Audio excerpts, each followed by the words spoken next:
Welcome back to Mornings with Dave King and Matt Martin. We want to get right to the phones. We've got the president and CEO of the Chamber of Commerce, Eddie McBride, on line one. Eddie, how are you doing this morning? Matt, I'm great. Glad to see Dave's back in the studio with you. I guess I forgot to come in. I knew you were back in there, Dave. So good for y'all to be back together in person. That's encouraging. Yeah, listen, it's funny. I was. Do you know when you get old, Eddie, your memory goes? And I've got back to the studio I hadn't been here for a year, and I had to stop and think and look where to plug in my headphones. And I was just I was just looking at the phone, and I didn't know which button. I didn't remember which button to push to get you on. But anyway. I resemble that remark. Oh, I'm telling you. Well, boy, you made some headlines yesterday. What's up with that? Well, it's one of these things that obviously it's generated from both this is nothing new for us in regard to when we started COVID last year. This is pretty similar positions that we've had the entire time, but this is the time to bring it back up again and really get some attention on it, because obviously the governor last week, when he opened up businesses and lifted all restrictions, we were not only happy, but it's about doggone time. We're ready, and by golly, if there's anybody in the community that I know I can trust to do everything right in that regard, is our business community as a whole. Sure, there might be some folks that don't follow the rules, but I think all in all, I think folks are really happy about that. But he threw us a curve. We weren't ready for him to say that he's going to be lifting the mask mandate. And since that time, there's been a lot of divisiveness in the community, and it's because people say, well, I'm only going to go shop at some place that has masks, or somebody says, I'm not going to go shop at a place and if they do require a mask or don't require a mask. And so it's kind of one of these things that on behalf of the business community, and one of the leaders in the business community, the chamber says, okay, y'all, let's rally to recovery. Let's think of the big picture of what we want to do, and that's reignite the economy, or continue to reignite the economy, but do so safely. And so we're encouraging employers to have their employees wear masks, and we're encouraging employers to have their customers wear masks in the interest of safety. Now, a while ago, you said something about lawyers involved. Yeah, that's the thing. I think, I looked at United Supermarket. They came out and said that they weren't going to require a mask, and they changed their mind. H-E-B did the same thing, and I'm like, I think the lawyers got involved, because right now there's no protections from the state or the federal level for COVID-19. Unfortunately, under this administration, and even last year when they were trying to get the second CARES Act funding, there was federal legislation pushed by Congressman Arrington, a lot of folks, and obviously the Republican Party, but it just did not pass in either the Trump administration's CARES Act policies or under Biden. So unfortunately, we don't have any federal protection in that regard, but the governor did indeed say that he wanted to push employee liability protections, and Dustin Burrows filed HB3 last week. That does have a component in there about employee protection. So this is really, all in all, more than just about protection, although that's one of our number one legislative issues this session, is indeed employer protection. But more and more than anything else, it's just common sense in my approach. This is something, in our opinion, we've been doing it for a year, and if the governor had waited a little bit to lift the mandate for mask, obviously, we wouldn't be having this conversation to the same degree. We'd still be talking about it, but it wouldn't be front of mind. It would be, obviously, how are we going to open safely? And that's what I'm more interested in anything else, because there's a lot of businesses that obviously have not been operating at 100%, especially restaurants and retail. Oh, no kidding. Eddie, I have been surprised at the pushback from on our governor, even calling him Neanderthal, and the pushback. I suppose it's coming from the left. What's all that about? Well, it's the divisiveness that we have in our nation, our state, and even our community about mask wearing, and I think that's probably more so than anything else. And it all centers around, obviously, the safety protocols, by how confusing all this guidance from the CDC. Remember, a year ago yesterday, our top CDC scientists said, do not wear a mask. They are not going to help you. It doesn't protect you from the droplets. Holy smoke, we have gotten such I tell you, I was in the Air Force for 20 years, and one of the tenets of our basic doctrines was air superiority. And if they ran the Air Force like they do CDC, we'd never have air superiority because they couldn't get their stuff straight. So I'm very disappointed with the CDC with all the mixed signaling and the lousy messaging. And science is science. Well, I think a lot of problems is that it became political. Oh yeah, absolutely. And whether or not it could have been kept from being political, I don't think you could have kept it from being political. Not during an election year. Not during election year. So all in all, it's really, this is a common sense thing. When we encourage businesses to rally for recovery, the concentration again is make the environment of your business safe so that people can come in and shop and spend money, and so that you can make money in your business and pay your employees, and then your employees can in turn go out and spread that wealth throughout the economy as well. This is a business decision. If there is a centrist approach to handling this COVID, the Chamber is trying to continue our centrist approach. If business is so important for our economy, and let's do what's right as far as, again, protecting employees, protecting customers, and even getting your employees, when it's time to get their vaccine, encouraging them, have a plan to go get the vaccination. I mean, I don't care if people believe in the vaccination or not. That's not my point. My point is have a plan to try to get them vaccinated so that obviously we can get to this 70% goal that I don't even know if that's true for herd immunity, but that's what they say. So, Eddie, one of the things that I was wondering, though, is isn't it better? I mean, the governor just kind of lifted everything. I think it has some to do with the fact that, they're in session right now and they're talking about limiting his power. But when you look at this, I mean, don't you think that businesses would rather have the right to choose whether or not to have that mask mandate, and also that they would rather, people would rather have that right as well? Absolutely. It's a personal responsibility, just like he said, just like the governor said out at Monty Longo's restaurant. It's a personal responsibility, but he said remain vigilant and try to be safe.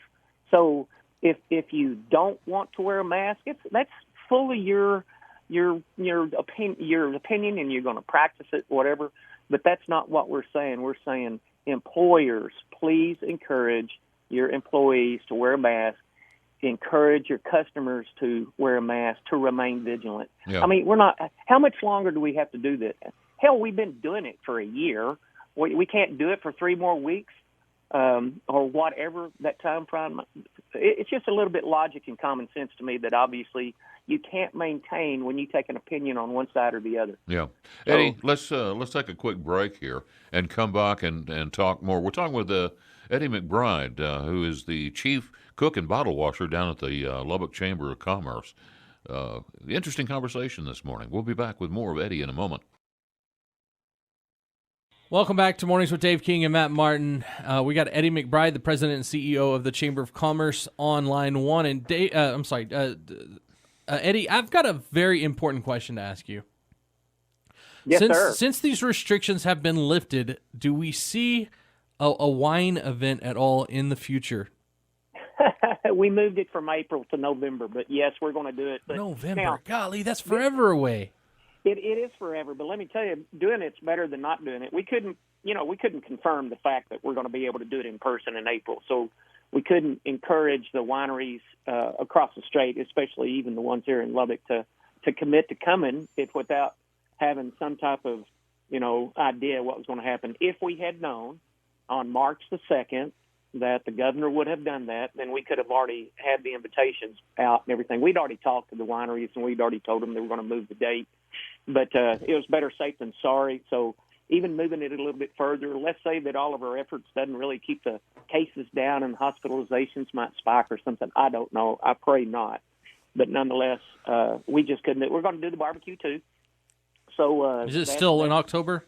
Yes, sir. It's still going to be in October, and it worked nice with the football schedule this year, so it's going to be on a away game, so that's going to be good to do. So we're encouraged that we're going to be back in person.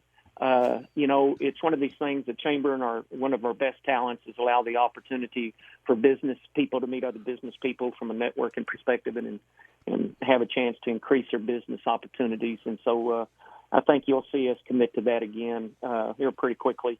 We have already rescheduled all of those activities, so but we'll be back in person in April. So we're going to be 100% means we can get back to 100%. So March was kind of set. Like today, we're having our diversity summit, our annual diversity summit. We're talking about the equality of opportunity in education, and so we're doing that virtually today because you just can't switch on a dime after you've been planning, and then a week out start trying to get it in person. It was too hard to do. Yeah. Well, Eddie, I hate to bring this up again, but again, this mask thing it's just crazy that we have a texture that says looks like our city administrators and some businesses are being guilted into making us still wear masks by listening to the news media and the CDC. When was the last time the CDC was correct on their warning? Also, you sure can't believe anything the news media says. They never give us the whole picture on anything. So that's the pushback you're getting. And we hear this mask thing daily here on this radio station. Boy, and you aren't the only ones, I can promise you. And I don't agree with the texter because I don't think businesses are feeling guilted. Sure, some may, but I think some businesses are doing it because the employer thinks it's the right thing to do. And if somebody wants to fault somebody for what they think is the right thing to do, more power to you. I don't care, because more important than anything else in this regard is that they do what they think is the right thing to do. So, that's why, Matt, I answered your question a while ago. It's a personal decision whether or not. I have friends who never have worn a mask, except maybe when they went into Costco. They give you a mask there. They say, here. They shove it in your face.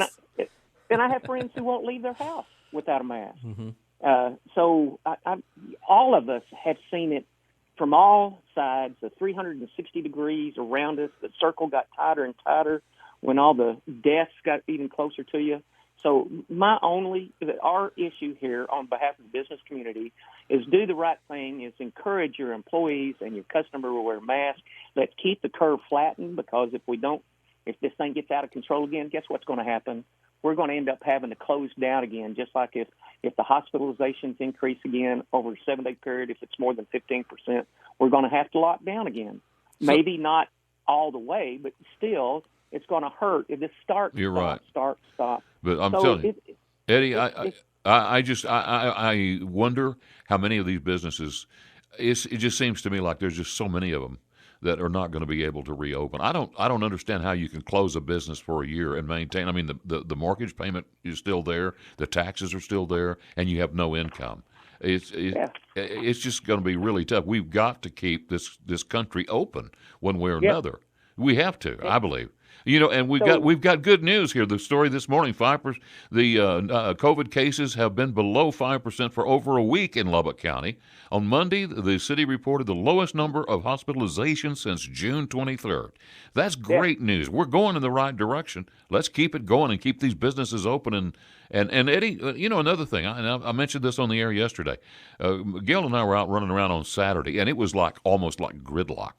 I mean, it looks to me like that people have. There were cars everywhere. You were having to sit for like 2 and 3 times to get through a red light. We went home and said, "We're crazy. This is the weekend that all the people come to the hub city, and we live here. We can do this on Monday."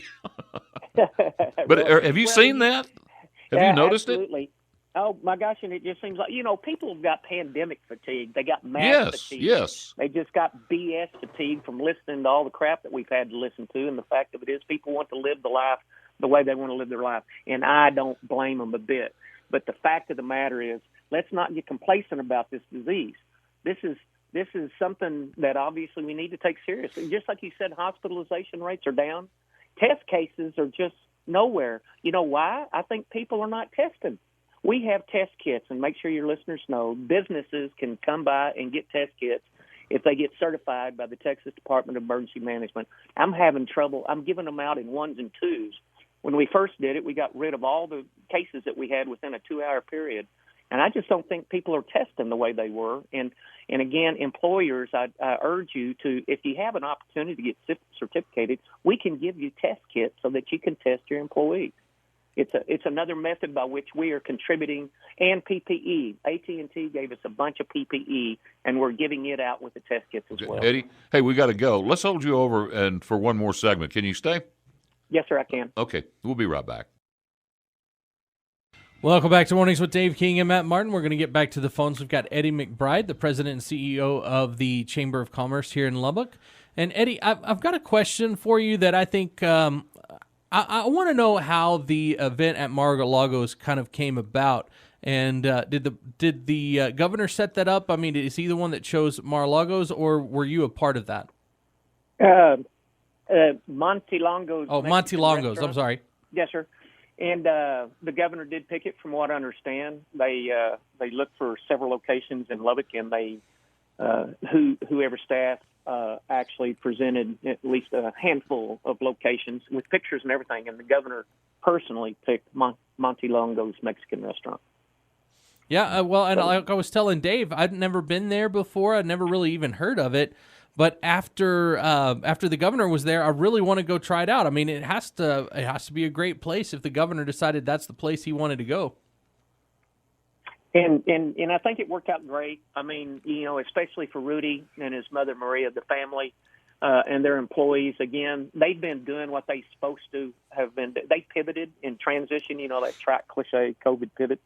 But nonetheless, he was able to continue not only keeping his employees at a restaurant engaged, but obviously fully working with curbside pickup and everything else. So it's a good success story of many other businesses throughout the city of Lubbock. But it was good to highlight Rudy and Monty Longo. So I think that although it was, a lot of people thought it was an unusual place, and it did Rudy a lot of good getting noticed what he did. He's gotten some hate mail too, as you can imagine, because people are stupid enough to think that it was he that invited the governor, and it was he that told everybody to quit wearing masks. And so it's kind of stupid the way people treat him. Yeah, let me tell you, don't ever overestimate the intelligence of the public. Especially mine. I learned that at a very early age in advertising, Eddie. Yeah. Listen, we've been asking a lot of questions. We want to kind of turn the mic over to you, and you tell us what's up at the Lubbock Chamber of Commerce, and fill people in on where you guys are headed.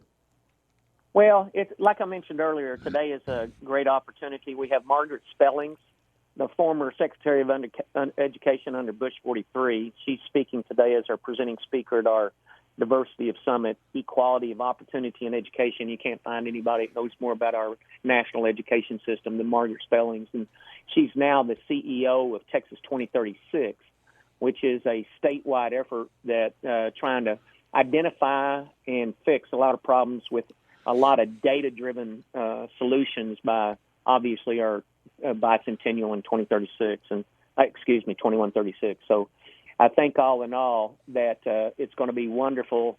2036. But she's going to do a great presentation. Then we have Dr. Kathy Rollo from LISD that is actually going to be talking about what they do in the school system as far as what they do to help their kids with closing achievement and opportunity gaps in LISD, our largest school system in Lubbock. And so very happy about today. Then obviously going forward, we have a lot of other things going on that we're real. I've already talked to you about Lubbock Court being moved to November and our barbecue in October. But we're having our business expo in May this year, and that's going to be a very great opportunity for people who, during COVID, haven't been able to do business to business as much as they want to. It'll be a great opportunity. And then we have our National Day of Prayer, our community prayer luncheon. That'll be coming up as well. So we have a lot of events that we'll be able to do in person. Doing stuff virtually hasn't hurt us because we've still presented high-level, high-quality presentations, like getting people in front of a wide variety of very important people so that they can learn from them. So I think all in all, we've done a good job at responding to our role in the community of providing good business support and helping businesses survive. So I think all in all, the events that we have coming up is important. But we're watching everything at the legislative session, just like y'all. Yeah. Well, let me ask you. And so that's important for us to keep up with that to protect our business interests. Let me ask you, Eddie, you're going to retire in about a year. So have you made a list of where you're going to be traveling to? I mean, you're going to be going to the lake. You got an RV. What are you going to do? Well, I got a pretty good pretty good map already identified for both my kids here and my grandkids here in Lubbock and my grandkids in Capel. So that's a pretty good.